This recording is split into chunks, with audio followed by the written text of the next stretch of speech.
The rain was coming down hard that night, drumming against the sleek glass walls of Nathan Harper's estate in Silicon Valley. At 40, Nathan wasn't just any guy. He was the tech mogul who turned a scrappy startup into a billion-dollar software empire. His name was plastered across Forbes covers, but if you peeked into his life, you'd see a guy who lived alone in a sprawling modern mansion that felt more like a showroom than a home. No wife, no kids, no pets, just him and his work. His parents had died in a car crash when he was a teen, and since then, he'd poured every ounce of himself into coding, deals, and building something massive. Relationships, they'd always taken a back seat. But that night, something broke the rhythm of his quiet, controlled world. He was in his study sipping a whiskey and staring at lines of code on a glowing monitor when he heard it, a faint, pitiful meow cutting through the storm. Nathan frowned, setting his glass down. A cat? Out here? His estate sat on acres of manicured land, fenced off from the chaos of the world. No strays ever wandered this far. Curiosity tugged at him, though. He wasn't the type to ignore a puzzle. Grabbing a jacket, he stepped out into the rain, the wind whipping at his dark hair. The sound led him to a row of bushes near the front gate, where he spotted it. A tiny black kitten, soaked to the bone, shivering under the leaves. Its big eyes locked onto him, pleading. Nathan wasn't a softy. Years in boardrooms had hardened him, but something about that little creature hit him square in the chest. "All right, buddy," he muttered, scooping it up. "Let's get you out of this mess." Back inside, under the warm glow of his kitchen lights, he dried the kitten off with a towel. It purred weakly, nuzzling into his hand. That's when he noticed the collar, a thin leather strap with a metal tag. No name, no number, just a scrap of paper tucked inside, soggy but legible. In smudged ink it read, "Meet me at 27 Pine Road." Nathan's brow furrowed. Pine Road? That was miles away, in a rundown part of town he hadn't thought about in years. Who'd send a kitten to his doorstep with a note like that? He glanced at the little fur ball, now curled up on a cushion, and felt a spark of something he couldn't name. Intrigue, maybe, or a gut feeling that this wasn't random. The rain pounded harder outside, but inside Nathan's head, a question was already forming. What was waiting for him at 27 Pine Road? Little did he know, that kitten was about to unravel a secret he'd never seen coming. Nathan couldn't shake the note, "Meet me at 27 Pine Road." It rattled around in his head all night while the kitten, still damp and purring, slept on a makeshift bed of towels in his kitchen. By morning, the rain had eased to a drizzle, and his curiosity had turned into something sharper, like an itch he had to scratch. He wasn't the impulsive type. Decisions in his world were calculated, precise. But this felt different. He grabbed his keys, scooped up the kitten, and headed for his Tesla. The little guy sat in the passenger seat, peering out the window like he knew something Nathan didn't. Pine Road was a good 30 miles from his polished estate, a world away in every sense. As the sleek car rolled into the neighborhood, Nathan's jaw tightened. Cracked sidewalks, peeling paint on old houses, a flickering streetlight that buzzed in the gray dawn. It wasn't the Silicon Valley of glass towers and venture capital. He hadn't been out this way since Emily. The thought of her, Emily Carter, flashed through his mind uninvited. 13 years ago, she'd been his everything, until ambition pulled him one way and she stayed put. He shoved the memory down, focusing on the GPS. 27 Pine Road. There it was, a faded blue house with a sagging porch. He parked, the kitten tucked under his arm, and stepped out into the damp air. That's when he saw him, a kid, maybe 12, hunched over a beat-up skateboard in the driveway. The boy's hands were smudged with grease, his dark hair falling into his face as he fiddled with a loose wheel. He didn't look up until Nathan's shadow fell across him. "Hey," Nathan said, keeping his tone casual. "You live here?" The kid's head snapped up and Nathan froze. Those eyes, deep brown, sharp, familiar in a way that made his stomach flip. "Yeah," the boy muttered, wiping his hands on his jeans. "Who you?" Then his gaze landed on the kitten and his whole face changed. "Shadow, you found him." He scrambled to his feet, reaching out. The kitten wriggled free, leaping into the kid's arms with a happy meow. "Shadow? Huh?" Nathan said, trying to keep his voice steady. He wandered onto my place last night, had a note with this address. The boy, Lucas, he'd later learned, nodded, clutching the kitten tight. My mom told me to let him go near your house if something bad happened. She said you'd figure it out. His voice was small but firm, like he'd rehearsed it. Nathan's mind raced. Your mom? Where is she? Lucas looked down, kicking at a pebble. She's in the hospital. Been there a few days. She got real sick, fever and stuff. I couldn't wake her up, so I called 911. They took her, and I did what she said about Shadow. His eyes flicked up, hesitant. You're Nathan Harper, right? The tech guy? Nathan nodded, feeling the ground shift under him. Yeah, that's me. What's your name, kid? Lucas, he said, scratching Shadow's ears. Mom's name is Emily. Emily Carter. The name hit Nathan like a punch. Emily Carter. His Emily, or at least the girl she used to be. 13 years ago, they'd been inseparable. Two broke college kids dreaming big. He'd wanted her to move to San Francisco with him, chase the startup boom. She'd refused, tied to her small-town roots and a dying dad.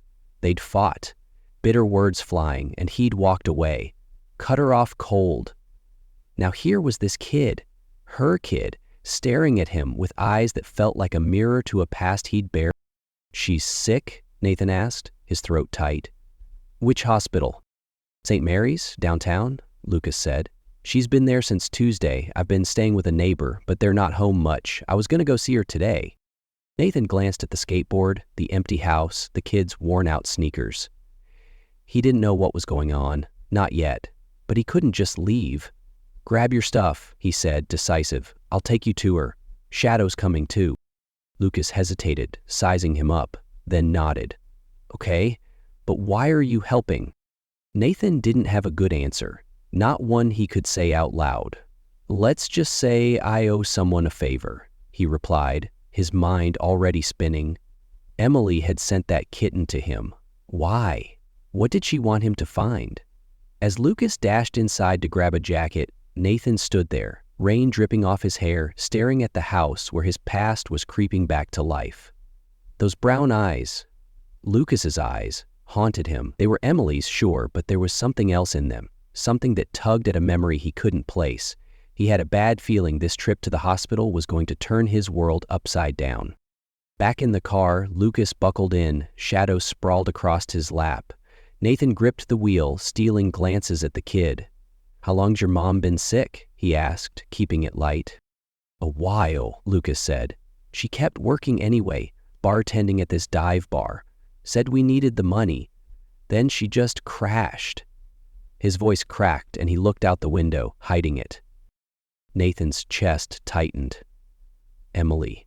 Proud, stubborn Emily, struggling alone all this time.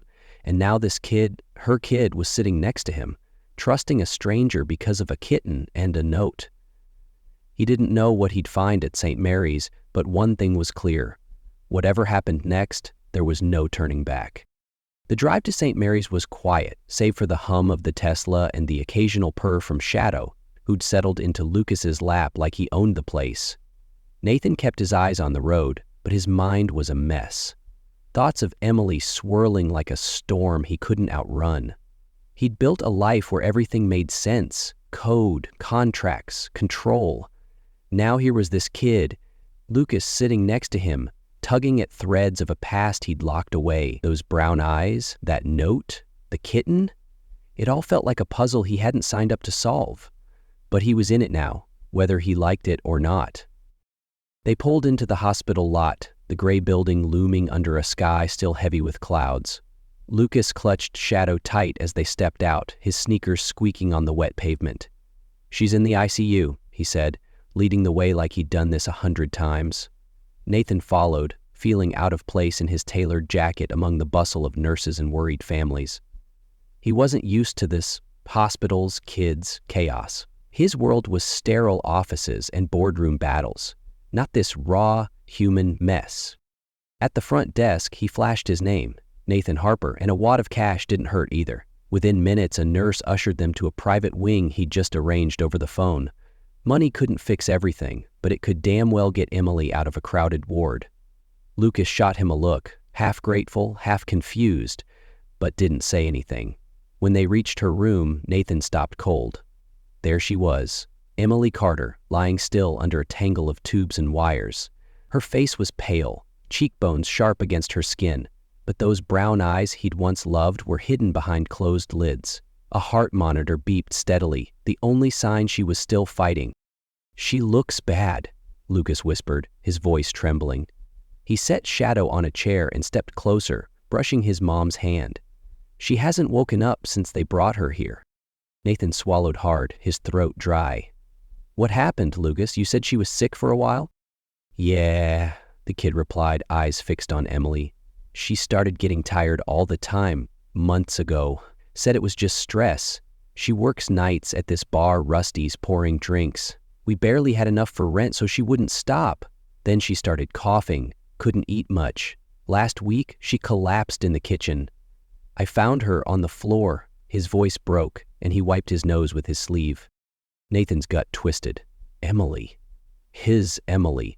Living like that. He'd pictured her moving on, maybe marrying some small-town guy, not scraping by alone. "Why didn't she get help?" he asked, though he half knew the answer. "No insurance," Lucas said flatly. "She kept saying she'd figure it out. Then she told me about Shadow, said if it got bad, let him find you. I didn't know why till now." Nathan nodded, his mind racing. He turned to the nurse hovering nearby. "What's her condition?" The woman, Dr. Patel, her badge red, checked a chart. "Severe kidney failure. She's been untreated for too long. Dehydration, infection, the works. She's stable now, but we've got her on dialysis. The next 24 hours are critical." She glanced at Lucas, lowering her voice. "She's lucky you got her here when you did." Nathan's jaw clenched. Lucky wasn't the word he'd use. He stepped aside, pulling out his phone to call his assistant. "Get me the best specialists, kidney experts, whatever it takes. I want her moved to a VIP suite, top care, now." Money wasn't an issue, guilt was. He couldn't stand there watching her fade. Not after walking away all those years ago. While Lucas sat by Emily's bed, whispering to her about Shadow, Nathan paced the hall. He needed answers. Why him? Why send the kitten? He called a guy he knew, a private investigator who owed him a favor, and gave him Emily's address. "Check her place, anything personal, letters, photos, whatever you can find, discreetly." He wasn't sure what he was looking for, but he had to know. An hour later, the PI texted back. "Found something. Old USB drive in a drawer. Photos in a draft message. Sending pics." Nathan's phone buzzed with images. The first was a grainy shot. Him and Emily, 13 years younger, laughing at a college party. Her hair was wild, his arm slung around her. The second was the USB's contents. A text file unsent, dated a month after their breakup. "Nathan, I'm pregnant. I tried calling, but you're gone. I don't know if you'd even care. I'll manage." His breath caught. Pregnant. 13 years ago. Lucas was 12 now. The math lined up too perfectly. He stared at the screen, heart pounding. Could it be? He'd changed numbers back then, buried himself in his startup, ignored everyone from his old life. Had she tried to reach him? Had he missed it? His hands shook as he dialed his doctor contact. "I need a DNA test. Fast. Me and a kid. Can you make it happen off the books?" The guy agreed, no questions asked. Nathan wasn't ready to tell Lucas, not yet, but he had to know. Back in the room, Lucas looked up. "You okay? You're all sweaty." "Yeah," Nathan lied, forcing a smile. "Just making sure your mom gets the best." He sat across from the kid, watching him pet Shadow.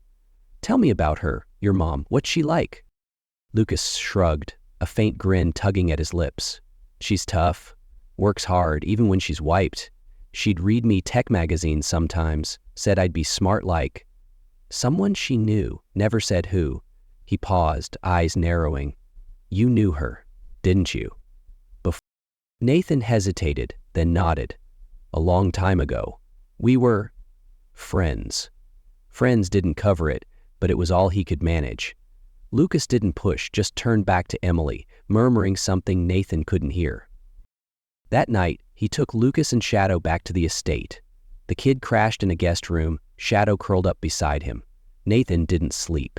He sat in his study, the USB pics glowing on his laptop. Emily pregnant, alone, raising a boy who might be his. Guilt gnawed at him.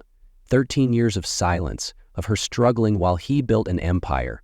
He thought of her pride, how she'd never follow him to the city, how he'd let that pride end them. Now she was fighting for her life and Lucas was here, trusting him because of a damn kitten. The DNA kit arrived at dawn, discreetly dropped off. Nathan swabbed his cheek, then waited till Lucas was up to ask, "Hey buddy, I need a favor, a quick test, nothing big. Helps me figure something out for your mom." Lucas shrugged, swabbing his mouth without a fuss. Nathan sent it off, his stomach in knots. If Lucas was his son, everything changed. His past, his present, his whole damn future. And as he watched the kid tinker with a broken gadget from the garage, Nathan couldn't shake the feeling that the truth was about to hit him harder than any boardroom deal ever had. The next 48 hours felt like a lifetime. Nathan barely left the estate, splitting his time between checking on Lucas and fielding calls from the hospital. Dr. Patel kept him updated. Emily was holding steady, dialysis working, but she still hadn't woken up. Lucas stuck close, tinkering with an old tablet Nathan had dug out of a storage box. Shadow sprawled beside him like a tiny guard. The kid was sharp, figuring out tech glitches faster than most interns Nathan had hired. It was uncanny watching him. Those brown eyes, that quiet focus. It was like looking at a younger version of himself. Or maybe Emily. He couldn't tell anymore. The DNA results landed in his inbox late that second night. Nathan was in his study, the house silent except for the hum of servers in the basement. He stared at the email subject line, confidential test results, and hesitated. His whole life he'd chased certainty, data, profits, outcomes he could predict. This was a leap into the unknown. He clicked it open, heart hammering. The words jumped out. Probability of paternity. 99.8%. Lucas was his son. His son. The room spun for a second, and he gripped the desk, sucking in a breath. 13 years. He'd had a kid out there for 13 damn years, and he'd never known. Memories crashed in. Emily's voice, sharp with hurt. The last time they fought. "You're choosing code over me, Nathan. I won't be your sidekick." He'd stormed off, convinced she'd cave and follow him to San Francisco. She hadn't. He'd blocked her number, moved on, built his empire. And she'd been pregnant, alone, too proud or too scared to track him down after he'd shut her out. Guilt hit him like a freight train. All those years he'd been raking in billions. She'd been pouring drinks in some dive bar, raising his boy in a crumbling house. He slammed the laptop shut, pacing the room. How had he screwed up this bad? He didn't have time to wallow. The next morning, his phone buzzed nonstop. His PR team frantic. "Nathan, you've got a problem," his head publicist Claire barked. "Paparazzi caught pics of you and the kid leaving St. Mary's yesterday. It's all over X. Tech mogul's secret son? They're camped outside your gates." Nathan cursed under his breath, peering out the study window. Sure enough, a swarm of vans and flashing cameras lined the road beyond his security fence. He'd known his name drew vultures, but this was next level. Lucas wandered in, Shadow trailing him, oblivious to the chaos. "What's with all the cars out there?" he asked, peering past Nathan. "Just reporters," Nathan said, forcing calm. "They're nosy. Don't worry about it." The kid frowned, unconvinced, but didn't push. "Mom ever mentioned me being famous or something?" Nathan's chest tightened. "No, buddy, she kept you out of all that. Smart move." He ruffled Lucas's hair, dodging the real question. He wasn't ready to drop the bombshell. Not till Emily was awake. Not till he could figure out how to explain 13 years of absence. But the world wasn't waiting. By noon, his inbox was flooded. Board members, investors, all spooked by the headlines. Then came the call from his COO, Mark. "Nathan, the Tokyo deal's on the line. Investors are freaking out. Say you're distracted, unstable. They want you there in person to close it. Flights tomorrow." The deal was massive. A partnership with a Japanese tech giant years in the making. Missing it could tank stock prices, piss off the board, Maybe even cost him his CEO seat. "I can't leave," Nathan snapped. "I've got family stuff." Mark's voice hardened. "Family? Since when?" "Look, I get it. This kid's a curveball. But you've got 1,000 employees counting on you. Tokyo's not optional." Nathan hung up, head pounding. He glanced at Lucas, now sprawled on the couch with Shadow, fiddling with the tablet again. The kid looked up, catching his eye. "You okay? You're pacing like Mom did when bills were late." That stung. "Yeah, just work crap," Nathan muttered. "How's your mom doing with bills anyway?" Lucas shrugged. "Bad. She'd hide the red envelopes, but I saw him. Said it'd be fine, though." He paused, petting Shadow. "You're rich, right? Why didn't she ask you for help?" Nathan's mouth went dry. "We lost touch. Long story." He couldn't meet the kid's gaze. How do you tell a 12-year-old his dad didn't know he existed because of a stupid fight and a blocked number? The hospital called an hour later. Dr. Patel's voice was cautious but hopeful. "Emily's showing signs of waking. Eye movement reflexes. Could be soon." Nathan's heart leapt. He needed her awake, not just for her, but for answers, for Lucas. He sat the kid down that afternoon, Shadow purring between them. "Lucas, your mom's getting better. I'm gonna stick around till she's up, okay? Work's pushing me to leave, but I'm not bailing." Lucas nodded, a flicker of relief in his eyes. "Good. She'd hate being alone." Then, quieter, "Thanks for not ditching us." The words cut deep. Nathan forced a smile. Never. But the pressure was crushing. Paparazzi at the gates, the board breathing down his neck, a son he barely knew, and Emily's life hanging in the balance. He stepped outside, staring at the flashing cameras through the fence. Claire texted, "We need a statement, Nathan. This secret son crap's spiraling." He typed back, "Draft something short, I've got a son, period. Privacy's all I want." He hit send, knowing it wouldn't stop the vultures.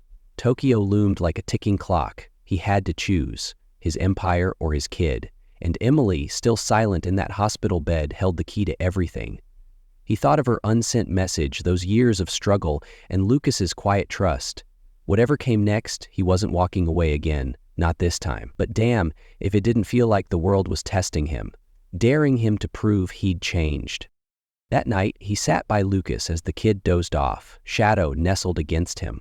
The estate felt less empty with them there, but heavier too, like the weight of 13 lost years had settled on his shoulders.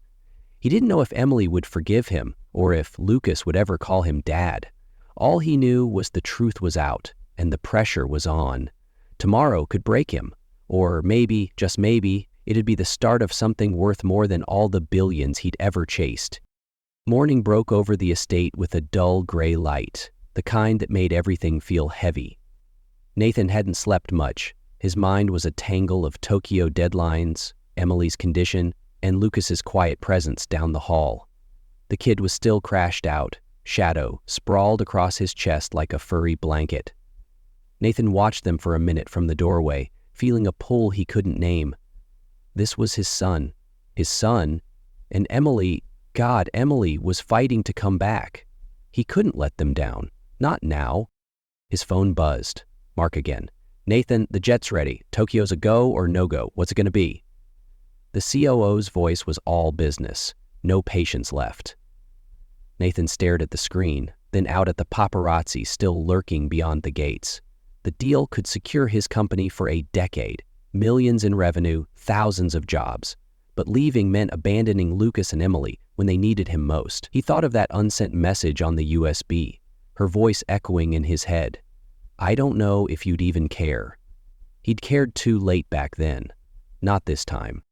"I'm out," he said, firm. "Send Reynolds instead. He's got my notes, my trust. I'm staying here." Mark sputtered. "You're kidding. The board'll lose it. Investors too. You're risking everything." "Maybe," Nathan shot back. "But I've risked more by missing this. Handle it." He hung up before the argument could drag on, heart pounding but lighter somehow. He'd just bet his career on a family he'd only known for days. Crazy, sure, right? He hoped so. The hospital called an hour later. Dr. Patel's voice crackled through. Emily's awake, weak, but talking. She's asking for Lucas. Nathan's breath caught. Relief flooded him like a wave. He woke Lucas gently, the kid blinking awake with Shadow still glued to his side. Hey, buddy, your mom's up. Let's go see her. Lucas's face lit up, tired eyes suddenly bright. For real? She's okay? He scrambled out of bed, tugging on his sneakers while Shadow meowed in protest. She's getting there, Nathan said, grabbing his keys. Come on. The drive was quick, the paparazzi trailing, but kept at bay by security he'd beefed up overnight. At St. Mary's, they slipped through a side entrance, avoiding the cameras. Emily's room was quiet when they walked in, the beeping monitors softer now. She was propped up, pale as hell, but her eyes, those brown eyes, were open, locked on Lucas as he ran to her. Mom, he cried, hugging her, careful not to jostle the ivy. Lucas, she rasped, voice shaky but warm, brushing his hair back. You're okay. Shadow? Right here, Lucas said, pointing to the kitten Nathan set on a chair. Then Emily's gaze shifted, landing on Nathan. Surprise flickered there, then something softer. Relief, maybe? Nathan, she whispered, you found him. Yeah, he said, stepping closer, hands shoved in his pockets. He found me, really, via Shadow and a note. She managed a faint smile, then winced, exhausted. I didn't know if you'd come. I told Lucas to send him if I couldn't make it. Why me? Nathan asked, voice low. After all this time? Emily's eyes dropped, guilt shadowing her face. I tried to tell you. Back then. You were gone, numbers changed. I thought you didn't want us. So I stopped trying, kept him safe, away from your world. She looked at Lucas, then back. I was wrong to assume. Nathan swallowed hard. I was wrong to leave like that. If I'd known, he trailed off, the weight of 13 years hanging between them. Lucas piped up, oblivious to the tension. He's been cool, Mom.